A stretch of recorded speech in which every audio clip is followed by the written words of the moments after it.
1970년 늦가을 경상북도 어느 작은 마을에 첫눈이 내렸습니다. 하얀 눈송이들이 낡은 기와지붕 위로 소리 없이 쌓여갔어요. 마을 한구석에 자리한 작은 인쇄소에서는 여전히 기계 돌아가는 소리가 들렸습니다. 준호야, 오늘도 수고했다. 인쇄소 사장 김철수가 기름때 묻은 앞치마를 벗으며 말했어요. 25살 청년 이준호는 잉크로 검게 물든 손을 닦으며 고개를 끄덕였습니다. 하루 종일 전단지와 명함을 찍어내느라 어깨가 결렸지만 불평 한마디 하지 않았어요. 사장님, 내일은 몇 시에 나올까요? 아침 8시면 되겠다. 면사무소에서 공고 급하게 뽑아달라고 하더라고. 준호는 작은 방으로 돌아갔습니다. 인쇄소 구석에 마련된 단칸방이 그의 전부였어요. 낡은 이불 한 장과 작은 책상 그리고 벽에 걸린 중학교 졸업장이 전 재산이었습니다. 준호는 어릴 때부터 혼자였어요. 부모님이 누구인지도 모른 채 마을의 한 할머니 손에서 자랐죠. 그 할머니마저 준호가 16이 되던 해 세상을 떠났습니다. 그때부터 김철수 사장이 준호를 걷어줬어요. 공부를 더 했으면 좋았을 텐데. 준호는 책상 위에 놓인 낡은 책들을 바라봤습니다. 중학교를 졸업하고 바로 일을 시작했지만 틈틈이 책을 읽는 것만큼은 포기하지 않았어요. 문학 소설부터 역사책까지 손에 닿는 건 무엇이든 읽었습니다. 창밖으로 눈이 더 굵어졌어요. 준호는 작은 전기 히터를 켜고 담요를 둘렀습니다. 추운 겨울밤이었지만 그의 마음은 따뜻했어요. 내일도 성실히 일하고 저녁엔 책을 읽을 생각이었습니다. 그런데 다음날 아침 준호의 인생을 바꿀 편지 한 통이 도착했어요. 준호야, 너한테 온 것 같은데. 김철수 사장이 흰 봉투를 내밀었습니다. 봉투에는 이준호 귀하라고 또박또박 적혀 있었어요. 보내는 사람 이름은 없었습니다. 준호는 조심스럽게 봉투를 열었어요. 편지지 한 장과 함께 은행 수표가 들어 있었습니다. 수표 금액을 본 순간 준호의 손이 떨렸어요. 50만 원. 당시로서는 엄청난 돈이었습니다. 준호가 인쇄소에서 한 달 받는 월급의 10배가 넘는 금액이었어요. 편지를 읽기 시작했습니다. 준호 씨에게. 당신의 성실한 모습을 오랫동안 지켜봤습니다. 이제 더 큰 세상으로 나갈 때가 된 것 같아요. 서울로 가서 공부하십시오. 앞으로 필요한 모든 비용은 제가 지원하겠습니다. 조건은 없어요. 다만 훌륭한 사람이 되어주시면 됩니다. 름을 밝힐 수는 없지만 당신을 응원하는 사람 올림. 준호는 편지를 몇 번이나 다시 읽었어요. 믿기지 않았습니다. 이런 일이 정말 일어날 수 있는 건가요? 사장님, 이거 보세요. 김철수는 편지와 수표를 번갈아 보더니 입을 다물지 못했어요. 이게 진짜야? 누가 보낸 거지? 모르겠어요. 보낸 사람 이름이 없어요. 혹시 장난 아닐까? 가짜 수표면 어떡하냐? 준호도 같은 생각이었어요. 하지만 수표를 자세히 살펴보니 진짜처럼 보였습니다.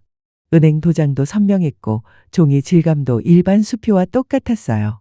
은행에 가서 확인해보자. 두 사람은 마을 농협으로 달려갔습니다. 직원이 수표를 확인하더니 고개를 끄덕였어요. 진짜 수표 맞습니다. 현금으로 바꿔드릴까요? 준호는 어리둥절했어요. 정말 누군가가 자신을 위해 이런 큰 돈을 보낸 거였습니다. 준호야, 이거 엄청난 기회다. 서울 가서 공부해야겠어. 김철수 사장의 얼굴에도 기쁨이 어렸어요. 준호를 아들처럼 여겨온 그였기에 준호의 앞날을 진심으로 걱정해왔거든요. 하지만 준호는 혼란스러웠어요. 갑작스러운 행운이 믿기지 않았습니다.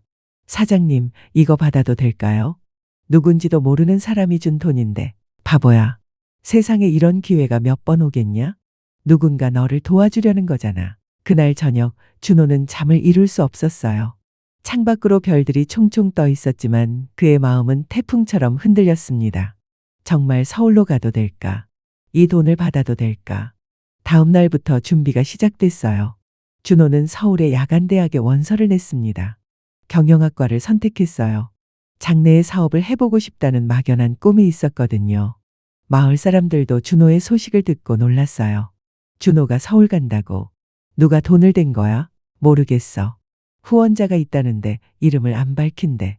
혹시 재벌집 아들이었나? 어릴 때 바꿔 키운 거 아닐까? 사람들의 추측이 무성했지만 준호 자신도 답을 몰랐어요. 출발하는 날 김철수 사장이 마을버스 정류장까지 나왔습니다. 준호야, 서울 가서 잘 지내라. 그리고 꼭 성공해야 한다. 사장님, 정말 고마웠어요. 나중에 꼭 보답하겠습니다. 버스가 떠나는 순간 준호의 눈에 눈물이 고였어요.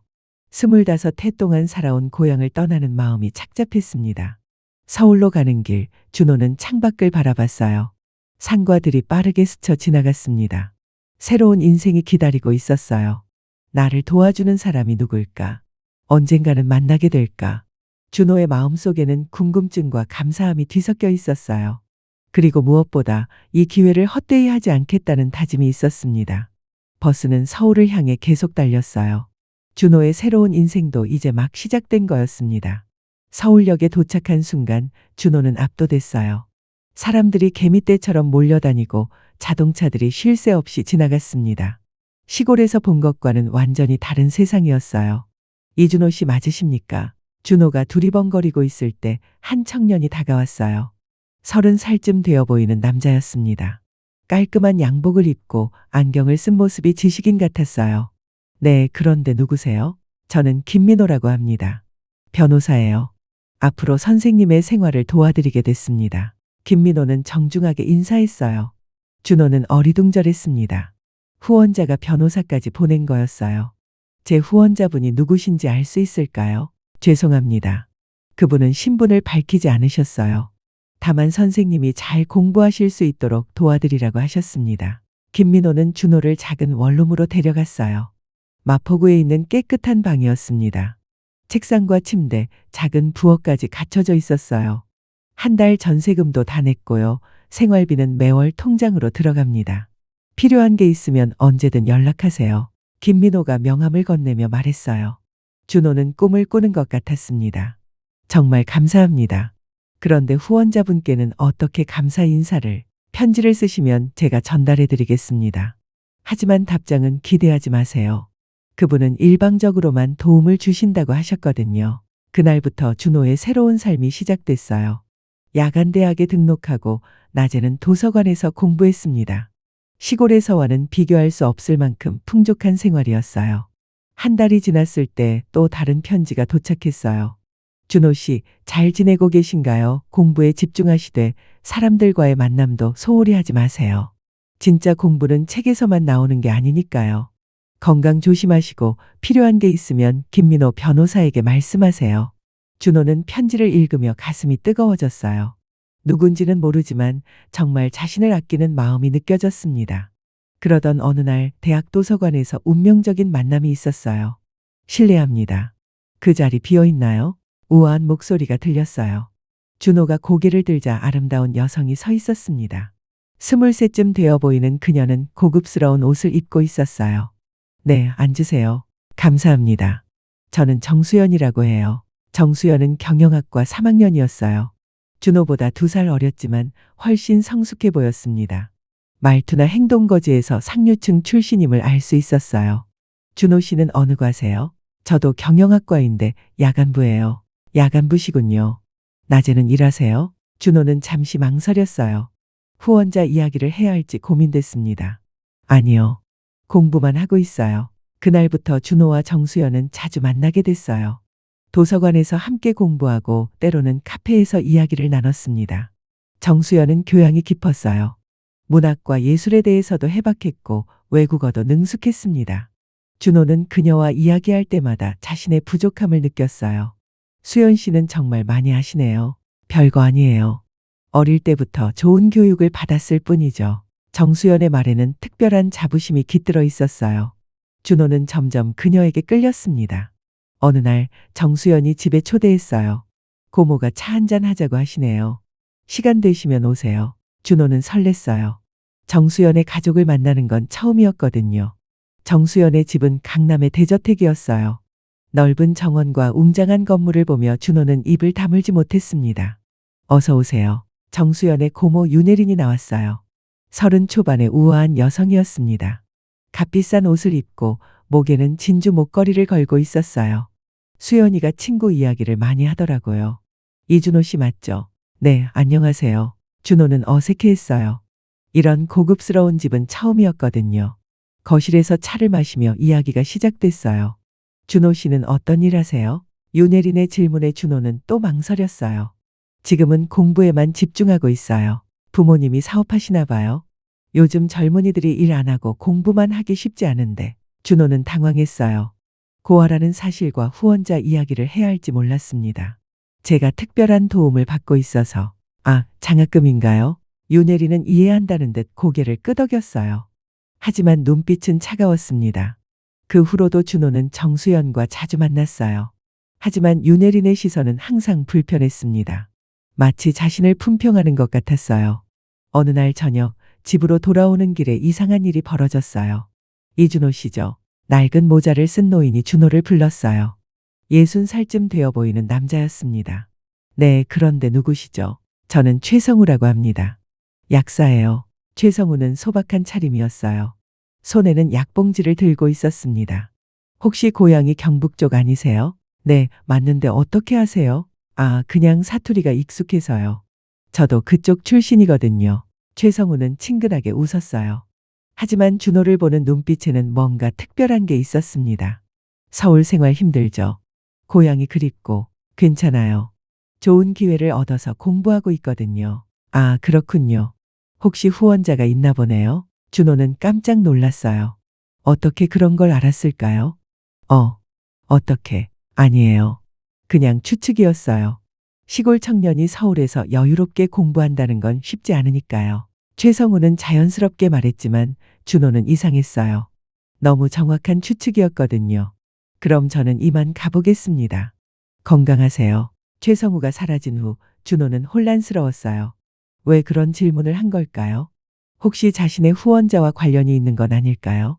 그날 밤 준호는 잠을 이루지 못했어요. 정수연에 대한 마음, 윤혜린의 차가운 시선, 그리고 최성우의 이상한 만남까지 모든 게 뒤엉켜 있었습니다. 내 후원자는 도대체 누구일까? 왜 나를 도와주는 거지? 서울 생활이 익숙해질수록 궁금증은 더욱 커져갔어요.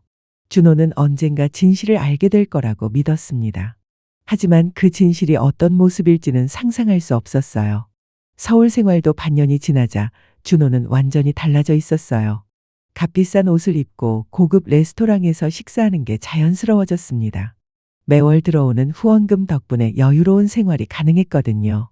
준호야, 요즘 좀 변한 것 같아. 정수연이 카페에서 조심스럽게 말했어요. 준호는 커피를 한 모금 마시며 고개를 갸웃했습니다. 무슨 말이야? 나는 똑같은데 예전엔 더 겸손했잖아. 요즘엔 뭔가 거만해진 느낌이야. 정수연의 지적에 준호는 불쾌했어요. 자신은 성공을 위해 당연히 변해야 한다고 생각했거든요. 성공하려면 자신감도 있어야 하는 거 아닌가. 계속 주눅 들어 있을 수는 없지. 정수연은 더 이상 말하지 않았어요. 하지만 그녀의 표정에는 실망이 어려 있었습니다. 그날 저녁 준호는 김민호 변호사에게 전화했어요. 변호사님, 제 후원자분께 꼭 전하고 싶은 말이 있어요. 무슨 말씀이세요? 너무 감사하다고 전해주세요. 그리고 언젠가는 꼭 만나 뵙고 싶다고요. 김민호는 잠시 침묵했어요. 준호 씨, 그분은 만남을 원하지 않으세요. 그냥 묵묵히 공부만 하시면 됩니다. 그래도 궁금해요. 대체 왜 저를 도와주시는 건지. 모르는 게 약일 때도 있어요. 김민호의 말에는 묘한 경고가 담겨 있었어요. 준호는 뭔가 숨겨진 비밀이 있다는 걸 직감했습니다. 다음 날 준호는 도서관에서 이상한 장면을 목격했어요. 한도윤이라는 중년 남성이 멀리서 자신을 지켜보고 있었거든요. 한도윤은 윤혜린 집의 집사였어요. 준호가 그 집에 갔을 때 몇 번 본 적이 있었습니다. 50대 후반의 과묵한 남자였죠. 한도윤 씨, 여기서 뭐 하세요? 준호가 다가가자 한도윤은 당황한 듯 했어요. 아, 우연히 지나가다가 도서관에 볼 일이 있어서요. 무슨 볼 일이세요? 그냥 책을 빌리려고요. 한도윤은 어색하게 웃었어요. 하지만 그의 손에는 책이 없었습니다. 준호는 의심스러웠어요. 왜 집사가 자신을 지켜보고 있을까요? 혹시 윤혜린이 시킨 건 아닐까요? 그날 밤 준호는 인터넷으로 윤혜린에 대해 조사해봤어요.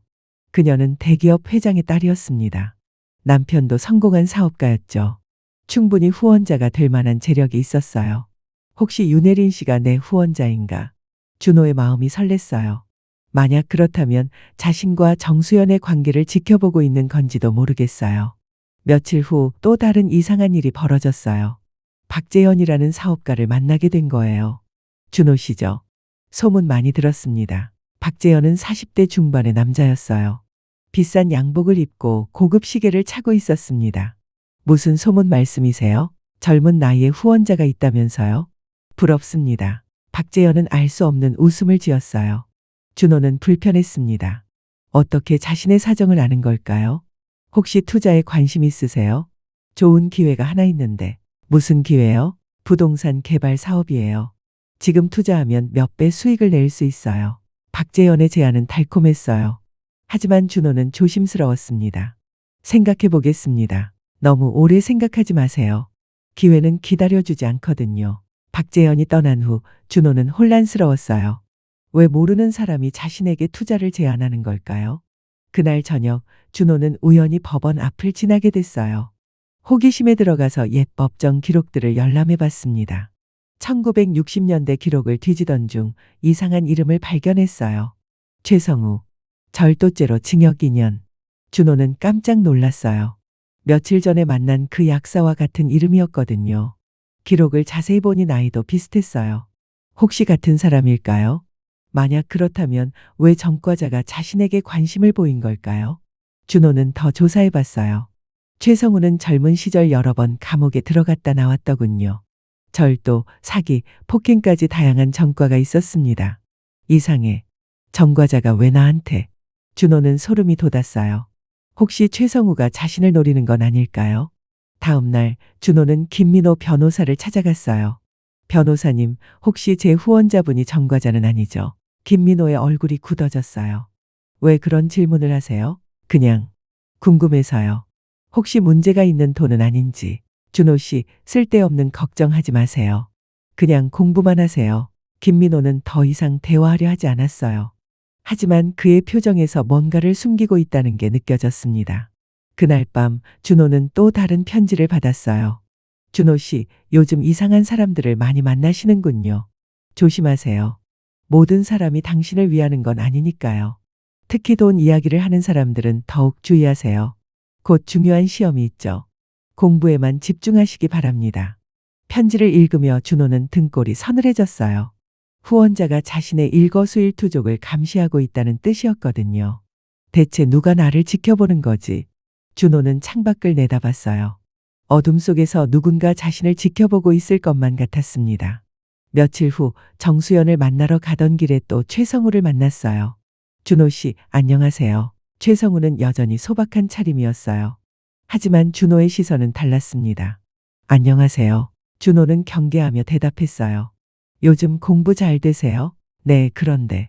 혹시 저를 왜 신경 쓰시는 거예요? 준호의 직접적인 질문에 최성우는 잠시 당황한 듯 했어요. 그냥 같은 고향 사람이라서요. 정말 그뿐인가요? 최성우는 준호를 오랫동안 바라봤어요. 그의 눈에는 복잡한 감정이 어려 있었습니다. 준호 씨, 세상은 복잡해요.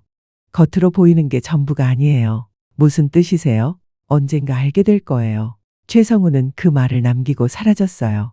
준호는 더욱 혼란스러웠습니다. 그날 밤 준호는 모든 단서들을 정리해 봤어요. 윤혜린의 의미심장한 시선, 한도윤의 감시, 박재현의 수상한 제안, 최성우의 과거와 현재, 그리고 김민호의 회피적인 태도까지. 분명히 뭔가 숨겨진 게 있어. 내 후원자는 도대체 누구지? 그리고 왜 모든 사람들이 이상하게 행동하는 거지? 준호는 진실에 가까워지고 있다는 걸 느꼈어요. 하지만 그 진실이 자신이 원하는 모습일지는 확신할 수 없었습니다. 오히려 두려운 예감이 들기 시작했어요. 기말고사가 끝나고 며칠 후 준호에게 특별한 편지가 도착했어요. 준호 씨, 이제 만날 때가 된 것 같습니다. 내일 저녁 7시 한강공원 반포대교 아래에서 기다리겠습니다. 파란색 모자를 쓰고 갈게요. 드디어 모든 걸 말씀드릴 수 있을 것 같네요. 준호의 손이 떨렸어요. 드디어 후원자를 만나게 되는 거였습니다. 거의 1년 동안 궁금해했던 그 사람을 말이에요. 다음 날 저녁 준호는 설레는 마음으로 한강공원에 갔어요. 해가 지고 있었고 강물에는 석양이 반짝였습니다. 파란색 모자를 찾아 주변을 둘러보던 준호는 깜짝 놀랐어요. 벤치에 앉아있는 사람은 최성우였거든요. 최성우 씨? 왜 여기에? 최성우가 고개를 들었어요. 그의 얼굴에는 복잡한 표정이 어려 있었습니다. 준호야, 앉아라. 예, 저를 기다리고 계셨던 건가요? 그래, 나다. 내 후원자가. 준호는 믿을 수 없었어요. 전과자인 최성우가 자신의 후원자라니요. 이게 무슨 농담이시죠? 농담이 아니야. 지난 1년 동안 내 학비와 생활비를 댄 사람이 나다. 최성우는 가방에서 통장과 서류들을 꺼냈어요. 준호 명의로 된 계좌와 송금 내역들이었습니다. 어떻게, 왜 저를? 준호는 혼란스러웠어요. 성공한 사업가나 부유한 가문의 사람이 후원자일 거라고 생각했거든요. 앉아라. 긴 이야기야. 최성우의 목소리에는 깊은 피로가 묻어 있었어요. 1955년 내가 태어나기 훨씬 전 일이다. 나는 그때 20살이었어. 고아원에서 자란 건 너와 똑같았지. 최성우는 천천히 이야기를 시작했어요. 가난했다. 먹을 것도 없고 갈 곳도 없었어. 그래서 남의 물건을 훔쳤지. 처음엔 빵 한 조각, 그 다음엔 돈, 그러다가 큰 사고를 쳤어. 준호는 숨을 죽이고 들었어요. 감옥을 여러 번 들어갔다 나왔어. 그때마다 이제 그만하자, 정직하게 살자 다짐했지만 쉽지 않더라고. 그런데 왜 저를? 기다려라. 중요한 부분이 남았어. 최성우가 준호를 보며 말했어요. 1970년 겨울이었어. 나는 또 도둑질을 하려고 내 마을에 갔었지. 김철수 인쇄소를 털려고 했어. 준호는 깜짝 놀랐어요. 자신이 일하던 그 인쇄소를 말하는 거였거든요. 그런데 그날 밤 내가 나타났어. 15살쯤 된 꼬마가 떨면서도 내게 다가왔지. 최성우의 눈에 눈물이 고였어요. 아저씨, 추우시죠? 이거라도 드세요. 너는 호주머니에서 찐빵 하나를 꺼내서 내게 줬어. 자기도 배고팠을 텐데 말야. 준호는 기억이 났어요. 그날 밤 인쇄소 뒤에서 떨고 있던 수상한 사람을 본 적이 있었거든요. 그리고 말했지. 아저씨, 저희 집에서 자고 가세요. 작지만 따뜻해요. 그때 내가 얼마나 놀랐는지 몰라. 그래서 그때 그냥 가신 거였군요. 그래. 그날 밤 나는 깨달았어. 세상에는 아직도 선한 사람들이 있다는 걸. 그리고 내가 얼마나 잘못 살아왔는지도. 최성우는 잠시 말을 멈췄어요. 그 후로 내 인생이 바뀌었어. 더 이상 도둑질하지 않았고 막일이라도 성실히 했지. 몇 년 후에는 약사 자격증도 땄어. 그런데 어떻게 제가 서울에 있다는 걸 아셨어요? 계속 지켜봤거든. 멀리서라도. 내가 김철수 사장님 밑에서 성실히 일하는 것도 봤고 책 읽기를 좋아하는 것도 알았어. 준호는 복잡한 기분이었어요. 감동과 동시에 뭔가 찜찜한 느낌도 들었거든요. 그래서 내가 25이 되던 해 결심했지. 이제 그 은혜를 갚을 때가 됐다고. 하지만 그 돈은 어떻게 마련하신 거예요? 최성우의 얼굴이 어두워졌어요. 그게 문제야. 정직한 방법만으론 그 많은 돈을 모을 수 없었어. 준호는 불안해졌어요. 설마, 아니야. 도둑질한 건 아니야. 하지만 약간 위험한 일들을 했지. 불법 도박장에서 돈을 빌려주거나 사채업을 했어. 준호는 충격을 받았어요. 자신을 키워준 돈이 그런 곳에서 나온 거였어요. 왜 그런 일을? 너를 도와주고 싶었어. 그 마음 하나만으로 살아왔거든. 최성우는 고개를 숙였어요. 미안하다, 준호야. 내게 깨끗하지 못한 돈을 쓰게 해서. 준호는 말이 나오지 않았어요. 감사한 마음과 실망감이 뒤섞여 있었습니다. 그럼 김민호 변호사님도 내가 고용한 거야. 너에게 직접 나타날 수는 없었거든. 혹시 내가 거부할까봐. 한도윤 씨도 아시는 거예요? 그 사람은 내 옛 친구야. 윤혜린 씨 집에서 일하면서 가끔 내 소식을 전해줬어. 모든 퍼즐이 맞춰지기 시작했어요. 준호는 현실감이 사라지는 것 같았습니다. 그럼 윤혜린 씨나 박재현 씨는? 그들은 관계없어. 다만 내 주변에 접근하는 사람들이 많아져서 걱정됐지. 준호는 벤치에 주저앉았어요. 1년 동안 꿈꿔왔던 화려한 후원자의 정체가 이런 모습일 줄은 상상도 못했거든요. 준호야, 나는 내가 훌륭한 사람이 되기를 바랐어. 그래서 이런 일을 한 거야. 하지만 그 돈으로 성공한다면 그게 내가 가장 걱정하는 거야. 최성우가 준호를 바라봤어요. 너는 이미 변하고 있어. 예전의 따뜻한 마음을 잃어가고 있지. 준호는 가슴이 찔렸어요. 정수연의 지적이 떠올랐거든요. 나는 내가 성공하기를 바라지만 내 본 모습을 잃어서는 안 된다고 생각해. 두 사람은 한동안 말없이 강물을 바라봤어요.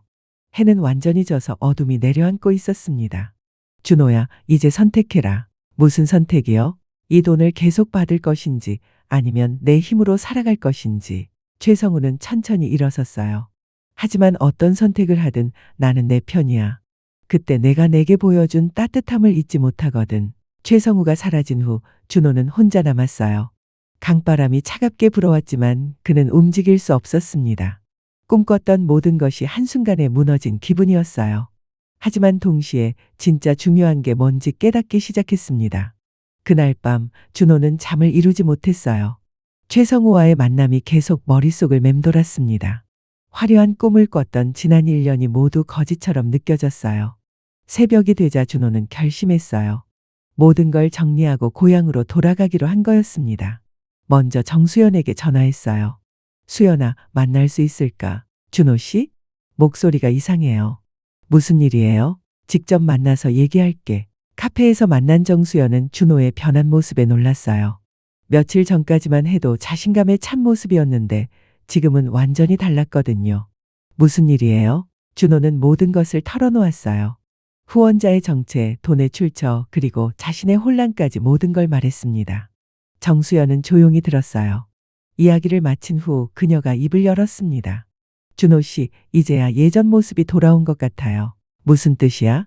요즘 준호 씨는 너무 변해 있었어요. 돈과 성공에만 신경 쓰고 사람들을 무시하기 시작했죠. 정수연의 말이 가슴에 박혔어요. 하지만 지금의 준호 씨는 달라요. 진짜 고민하고 있고 무엇이 옳은지 생각하고 있어요. 그래도 이 돈으로는 더 이상 살 수 없어. 왜요? 깨끗하지 못한 돈이잖아. 정수연은 잠시 생각하더니 말했어요. 준호 씨, 그 할아버지는 왜 그런 일을 하셨을까요? 돈을 벌려고. 아니에요. 준호 씨를 도와주려고 했던 거잖아요. 준호는 정수연의 말에 깜짝 놀랐어요. 그분은 준호 씨 때문에 인생이 바뀌셨어요. 그리고 그 은혜를 갚으려고 평생을 살아오신 거예요. 하지만 돈의 출처가 문제라면 그걸 바꾸면 되는 거 아닌가요? 정수연의 말에 준호는 생각에 잠겼어요. 다음 날 준호는 김민호 변호사를 찾아갔어요. 변호사님, 제가 받은 돈을 모두 돌려드리고 싶어요. 김민호는 놀란 표정이었어요. 왜 갑자기? 이 돈으로는 더 이상 살 수 없어요. 최성우 씨께 전해주세요. 준호 씨, 신중하게 생각하세요. 이런 기회는 결심했어요. 준호는 단호했어요. 통장과 카드를 모두 김민호에게 맡겼습니다. 그 후 준호는 윤혜린을 찾아갔어요. 작별 인사를 하려고 했거든요. 준호 씨, 갑자기 왜? 고향으로 돌아가려고 해요. 윤혜린은 의외였어요. 그녀는 준호가 계속 성공가도를 달릴 거라고 생각했거든요. 후원자 문제 때문인가요? 어떻게 아세요? 한도윤이 말해줬어요. 모든 걸 알고 있었어요. 윤혜린은 차를 따르며 말했어요. 사실 처음엔 반대했어요. 수연이가 당신을 좋아한다고 해서 걱정했죠. 죄송해요. 아니에요. 이제 보니 당신이 올바른 선택을 하고 있는 것 같아요. 윤혜린의 말에 준호는 놀랐어요. 그녀가 이렇게 이해심 있는 사람일 줄 몰랐거든요. 돈이 사람을 만드는 게 아니에요. 사람이 돈을 만드는 거죠. 마지막으로 준호는 최성우를 찾아갔어요. 그는 작은 약국에서 일하고 있었습니다. 준호야, 왔구나. 최성우는 준호를 보며 쓸쓸하게 웃었어요. 할아버지, 죄송해요. 돈을 돌려드려야겠어요. 그럴 줄 알았다. 최성우는 전혀 놀라지 않았어요. 화나지 않으세요? 왜 화를 내겠냐? 내가 올바른 선택을 한 거잖아. 최성우는 약을 정리하며 말했어요. 사실 나도 걱정됐어. 내가 그 돈 때문에 변할까봐. 할아버지, 하지만 이제 안심이다. 너는 여전히 그때의 따뜻한 마음을 가지고 있구나. 준호는 눈물이 났어요. 이 노인이 얼마나 자신을 아끼는지 느껴졌거든요. 할아버지, 제가 제안이 하나 있어요. 뭔가 저와 함께 깨끗한 사업을 해보시지 않을래요? 최성우는 깜짝 놀랐어요. 무슨 말이냐? 할아버지의 약사 경험과 제가 배운 경영 지식을 합치면 좋은 일을 할 수 있을 것 같아요. 준호는 며칠 동안 생각한 계획을 설명했어요. 시골에 작은 약국을 차리고 어려운 사람들을 도와주는 거예요. 이익보다는 봉사에 중점을 두고요. 최성우의 눈에 희망이 생겼어요. 정말 그럴 수 있을까? 네. 돈은 적게 벌겠지만 의미 있는 일을 할 수 있어요. 하지만 내 공부는 틈틈이 계속할 거예요. 진짜 공부는 책에서만 나오는 게 아니니까요. 최성우는 준호를 꼭 안아줬어요. 고맙다, 준호야. 내가 있어서 내 인생에 의미가 있어. 한 달 후 준호는 고향으로 돌아갔어요. 김철수 사장과 마을 사람들이 반갑게 맞아줬습니다. 준호야, 서울 생활은 어땠냐? 많이 배웠어요, 사장님. 준호는 인쇄소 일도 다시 시작했어요. 하지만 예전과는 달랐습니다. 이제는 목표가 있었거든요. 최성우도 곧 마을로 내려왔어요. 둘은 함께 작은 약국을 차렸습니다. 희망약국이라는 간판을 달았어요. 할아버지, 이 약국 이름 어때요? 좋구나. 정말 희망을 주는 곳이 되면 좋겠어. 약국은 금방 마을 사람들에게 사랑받는 곳이 됐어요. 최성우의 친절한 상담과 준호의 성실한 도움 덕분이었습니다. 어려운 할머니가 오시면 약값을 깎아드렸고 아픈 아이들에게는 무료로 약을 줬어요. 돈은 많이 벌지 못했지만 둘 다 행복했습니다. 어느 날 저녁 정수연이 마을을 찾아왔어요. 준호 씨, 정말 여기서 살 거예요? 응. 이제 여기가 내가 있어야 할 곳인 것 같아. 정수연은 준호의 변한 모습을 보며 미소 지었어요. 훨씬 좋아 보여요. 예전보다 더 빛이 나는 것 같아요. 너도 가끔 내려와. 시골 공기 좋잖아. 그럴게요. 그날 밤 준호는 최성우와 함께 마을 뒷산에 올랐어요. 별이 총총한 밤하늘이 아름다웠습니다. 할아버지, 후회하지 않으세요? 뭘? 서울에서의 화려한 생활을 포기한 거요. 최성우는 고개를 저었어요. 준호야, 진짜 유산이 뭔지 아냐? 뭐예요? 돈이 아니야. 우리가 남기는 선택과 기억이지. 준호는 고개를 끄덕였어요. 할아버지가 저에게 준 진짜 선물은 돈이 아니었어요. 사람을 믿는 마음이었어요. 그래, 맞다. 두 사람은 별을 바라보며 조용히 서 있었어요. 몇 년이 흘렀습니다. 희망약국은 이제 지역에서 유명한 곳이 됐어요. 준호는 야간대학도 졸업했고 약사 자격증도 땄습니다. 최성우는 나이가 들었지만 여전히 건강했어요. 마을 사람들은 그를 할아버지 약사님이라고 불렀습니다. 어느 날 젊은 청년 하나가 약국을 찾아왔어요. 저 도움이 필요해요. 그 청년은 고아 출신으로 대학 진학을 꿈꾸고 있었습니다. 하지만 돈이 없어서 포기하려고 했어요. 준호와 최성우는 서로 눈을 마주쳤어요. 우리가 도와줄게. 정말요? 대신 조건이 하나 있어. 나중에 성공하면 또 다른 사람을 도와주는 거야. 청년은 눈물을 흘리며 고마워했어요. 그날 저녁 준호는 일기를 썼어요. 오늘 또 다른 준호를 만났다.